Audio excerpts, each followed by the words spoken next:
Well, Romain's okay. That's the main thing. That's what will come out of Bahrain more than anything else. I've talked about the accident in a separate video, so I won't go on at length now. Just to reiterate the point I was trying to make in that video, maybe it didn't come over that well because I was quite emotional at the time, and that is that guardrails on the straight of most of the circuits of the world are not that great, and we shouldn't just assume that this is a one-off because the guardrail was weird in Bahrain or in that particular place. If you look at the guardrails on most of the main straights, on most of the world circuits, they're not going to be brilliant. And that's only because, obviously, the FIA, the circuit organizers, everybody else, and that's only because, obviously, the FIA, the circuit owners, the GPDA, don't think that much about the safety considerations in a straight line, when the car's in a straight line. Most of their preoccupation, naturally, is in braking areas, runoff areas, corners, exits of corners, inside corners, outside corners. They're not usually, typically, thinking too much about the straight. And that's because we don't have that many accidents, touch wood, when the cars are in a straight line. But they can happen. And they can happen because cars touch wheels, are interlocked, usually in the early phase of a race. Obviously, when there's overtaking, a lot of overtaking, 2 or 3 cars abreast, it's more likely, there's more chance that something might go wrong. On this occasion, looking at the replays, looking at the slow motion replays of Romain, looks like he made a very, very obvious move to the right, straight into Daniel Kvyat, and that's what caused the accident. I think he was probably thinking, I'm going to make a bit of room for Kimi here, had gone off on the left and just make some room for him. So in some ways, his intentions were well met. But obviously with Kvyat there on the right, there was no way to make that move, and backing off would have been the correct thing. Much easier to say that in hindsight, of course, and none of this should detract from our wishes to Romain and his family, and get well soon. That's all I can say. Let's move on to the Grand Prix, a race won really from start to finish, perfect control, again by the 7 times world champion Lewis Hamilton, who just stamped his authority on the way he drives the lap of Bahrain. I don't want to detract here from Max Verstappen's drive either, because I think it was right up there with Lewis's in terms of what he did with the equipment, the available equipment he had. A superb drive by both Max and Lewis, but Lewis obviously it was who was in front. I think the pivotal moment of the race was around lap 21, 22, when they both made their pit stops.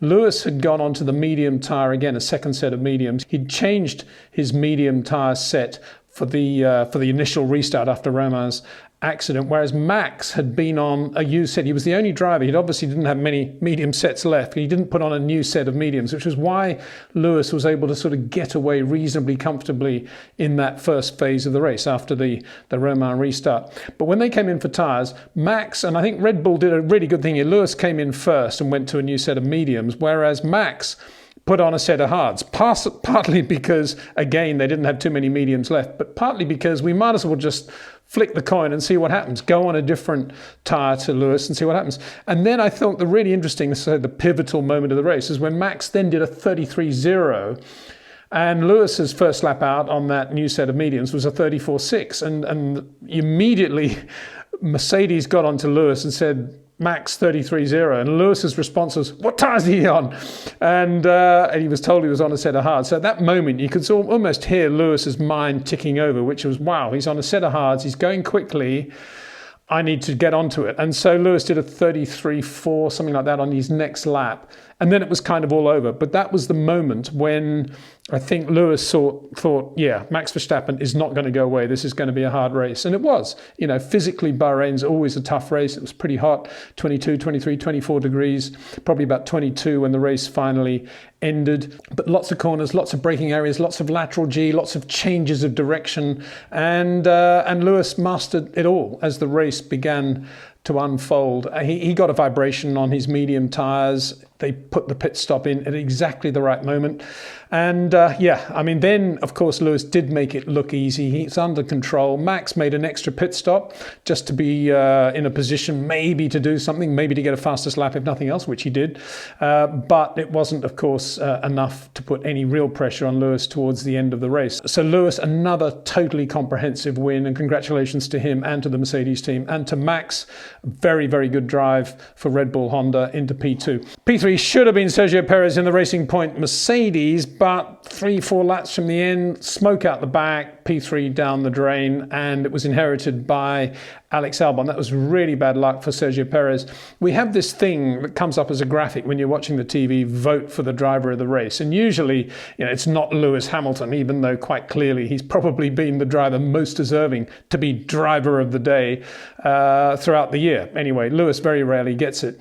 So that tells you a little bit about this driver of the day stuff. But to my mind, this was an occasion when the driver of the day award, I think, would appropriately should have gone to Sergio Perez, because what else did he get out of this race if nothing else? I mean, he beat Alex Albon, who was in a car that Max Verstappen used to take the race to Lewis with, and yet Alex was always never going to beat Sergio Perez, never. He was always going to be P4, which was okay, but he should have been P3 on the road ahead of Perez. He got P3 in the end, so all credit to him in terms of the results that will stand there in the history book after that shunt he had on Friday. New chassis, great job again by the Red Bull mechanics to put that all together, but nonetheless completely outpaced by his teammate in a way that Valtteri's not often outpaced by Lewis, you got to say. I mean, yeah, he makes more mistakes, but he's not outpaced by a second a lap or whatever it was. Anyway, let's move on. Congratulations to Alex for his P3. I'm sure that will give him more confidence. He said he's going to spend time between now and next weekend playing golf, watching TV.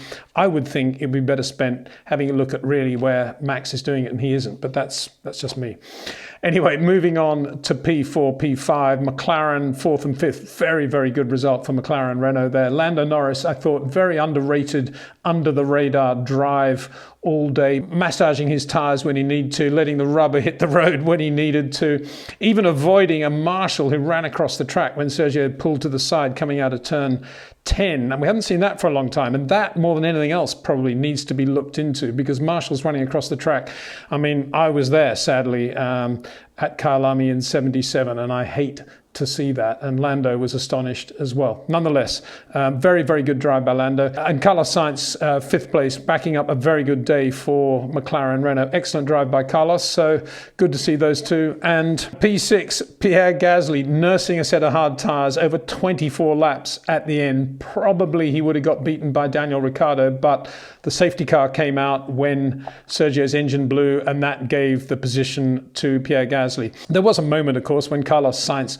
passed Pierre Gasly. Memories of Monza this year, but very different tyre wear at that point, so it didn't really mean that much. But Pierre drove really well with not much grip left at the back of the car. And 6th place for AlphaTauri Honda just shows how far that team have come. With not much grip at the rear, he was still able to finish P6 in Bahrain. Excellent drive again by Pierre. And there was a great cameo dice early in the race involving Daniel Ricciardo, Charles Leclerc and Esteban Ocon. Charles was in sort of Gilles Villeneuve mode early on. Not much chance of Ferrari scoring points in this race, so he'll just go for it, go for every gap. To the irritation, it must be said, of Sebastian Vettel, who got on the radio to say, well, what was that drivers' meeting before the race all about? I thought we decided to give one another room. Anyway, Charles is there, and he's putting a lot of pressure on Esteban Ocon. We're right at the beginning of the race here, and Daniel's watching from behind, and of course, he doesn't have the same car as the Renault. Ocon gets him into 1. Charles there trying to pass him on the outside going into 4 and runs a little bit wide. And Daniel, of course, takes advantage of that, gets the momentum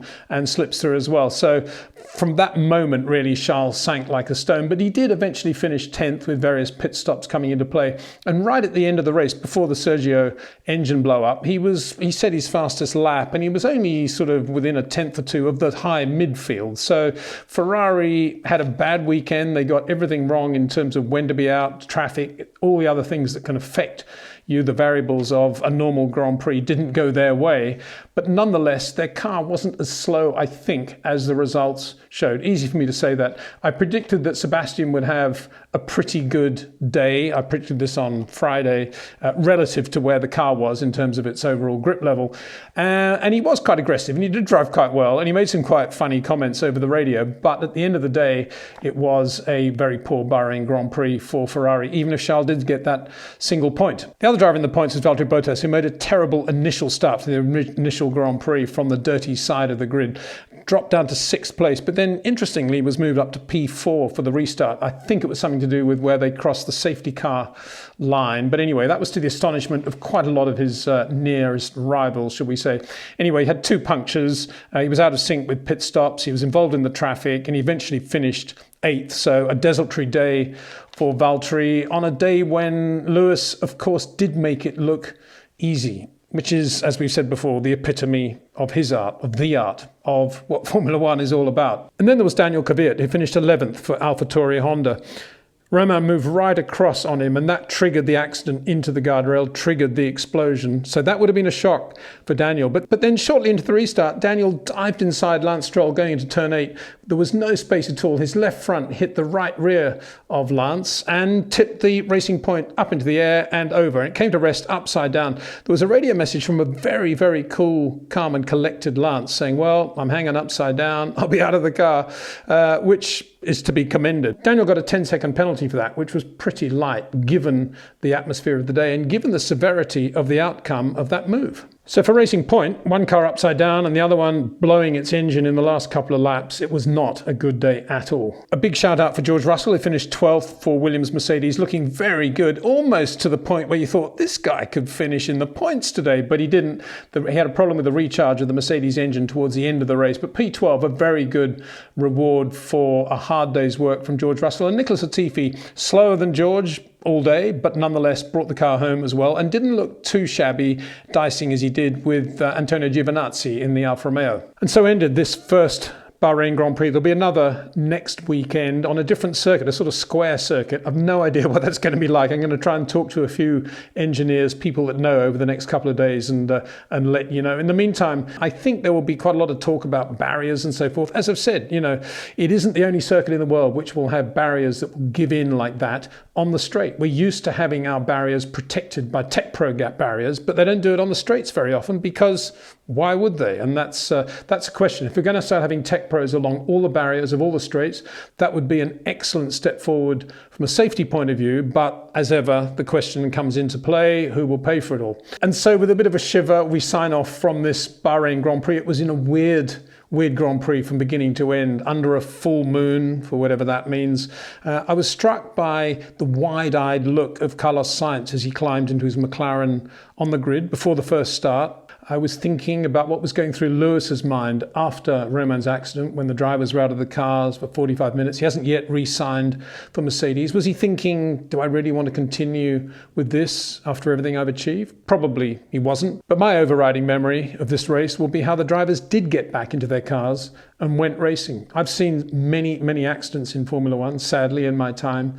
I've seen accidents as bad as this, sadly, in my time. And I can tell you then that drivers did get back into it because they were kind of hardened to it. They'd seen it all before and they knew that that was what Formula One was all about. Today, it's a different era. Those sorts of accidents happen, but rarely. And for the drivers now of this generation, it's a much bigger shock to see that. But nonetheless, they got themselves back in, they were strapped in, they lowered their visors, and they went racing.